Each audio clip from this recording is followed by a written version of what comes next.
They're called forever chemicals. And that name isn't poetic, it's literal. Like, actually forever? As in, they don't break down. Not in water, not in soil, not in your body, they just stay. That's horrifying. Okay, what are we talking about exactly? PFAS, per and polyfluoroalkyl substances. They've been used for decades in non-stick cookware, food packaging, clothing, firefighting foam, basically everywhere. Everywhere, everywhere. Like things you touched this morning. Probably, and here's why they're so stubborn. They've got carbon-fluorine bonds, some of the strongest chemical bonds in existence. Nothing in nature breaks them apart. Nothing. Until now. Until now. Scientists just figured out how to destroy them using UV light and water. Stop. Water? Just water? Water. That's it. No added chemicals, just intense UV light and H2O. Okay, I need you to explain that because that sounds like someone just said we cured cancer with a glass of milk. Right. So here's what's actually happening. The research comes out of Aarhus University, led by a researcher named Zhongsu Wei. It's published in Environmental Science and Technology, which is peer-reviewed. So this isn't someone's garage experiment. Okay, credible. Keep going. So when you hit water with really intense UV light, we're talking wavelengths below 300 nanometers, high-energy stuff. The water molecules generate something called hydrogen radicals. Hydrogen radicals. And those radicals are incredibly reactive. They go after the PFAS molecules, and they start ripping off fluorine atoms one by one. Wait, they just pull the fluorine out? That's called defluorination. And hydrogen radicals are the central mechanism here, which is a bigger deal than it sounds. Why? Why is that specifically a big deal? Because previous studies were largely focused on other reactive species entirely. Nobody had really zeroed in on hydrogen radicals as the primary driver. This is a shift in how we understand the whole process.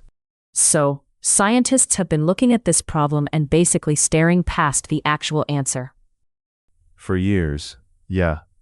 That's kind of embarrassing, but also kind of beautiful. Like the answer was in the water the whole time.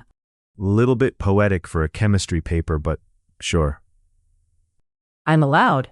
Okay, so what happens to the PFAS after you rip the fluorine out? Does it just vanish?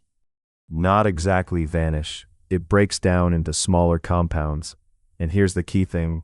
Those smaller compounds are way less persistent in the environment than the original PFAS molecules. So you don't destroy it. You break it into something that can actually go away. Basically, you're taking this unkillable thing and making it mortal. Okay, I love that framing. Making it mortal. You're not just moving the problem. You're actually eliminating it at a molecular level. Which brings me to, hang on, I want to flex something here because I think this is the part that makes this actually huge. What do we currently do with PFAS contamination? Great question. Right now, mainstream approaches are basically just removal. You filter it, you concentrate it, you move it somewhere else. You move the poison to a different location. That's the state of the art. Filtering and concentration. That's the best we've got. That's been the best we've got. Hold on. So for decades, the plan has been put the forever chemicals somewhere else? Somewhere else. Yeah, ideally not near people. That's not a solution. That's rearranging the problem.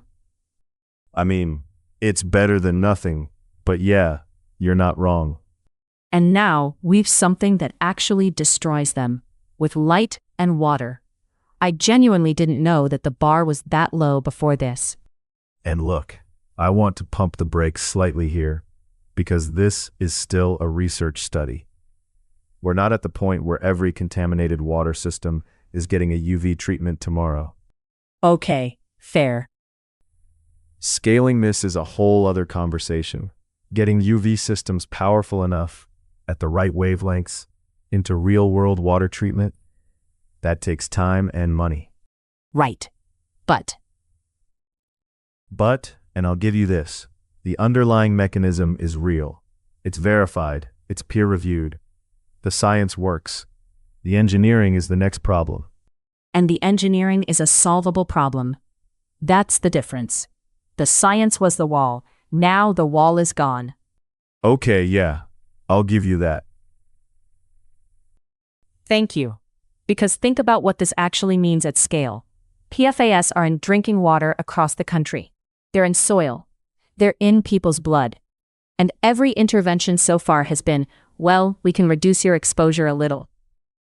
And now there's a path to actual destruction. With no extra chemicals. That's the part I keep coming back to.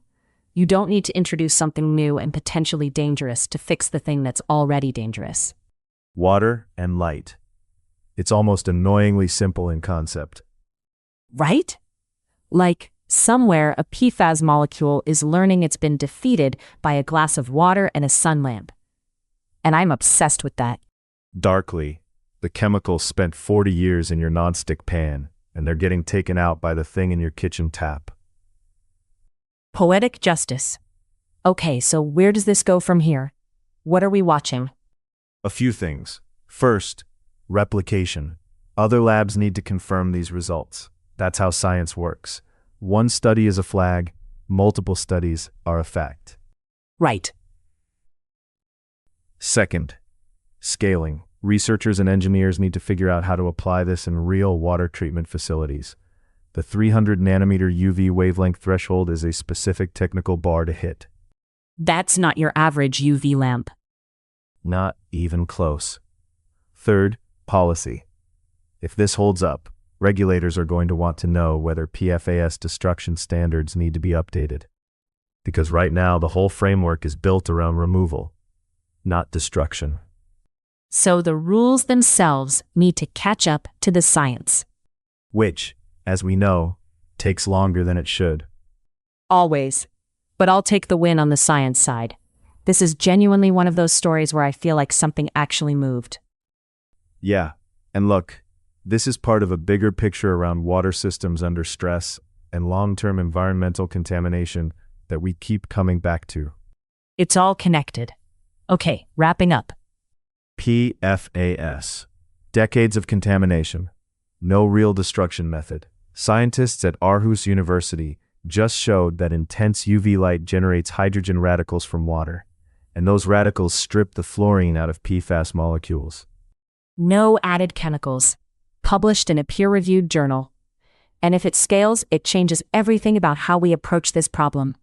The forever chemicals might not be forever after all. I love that. That's the headline.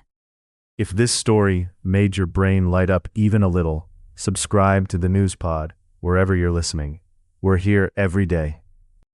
And tell a friend who still has a non-stick pan. They need to hear this. We'll see you tomorrow.